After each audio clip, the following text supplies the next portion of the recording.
সবার মাঝে আরেকটি কাজ নিয়ে আসলাম।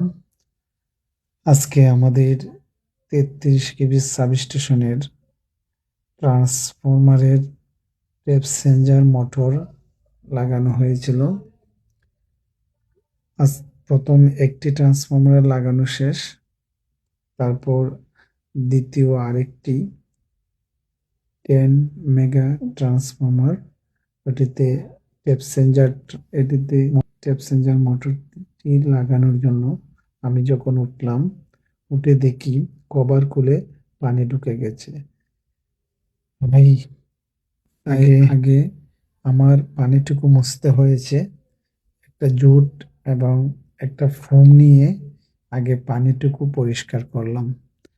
পানি সম্পূর্ণ মোছা হয়ে গেলে তারপর পেপসেঞ্জার মোটরটি লাগালাম। পেপসেঞ্জার মোটরটি লাগানোর পর তারপর আবারও চতুর্দিকে যে পানিগুলো ছিল সম্পূর্ণ মুছে দিলাম।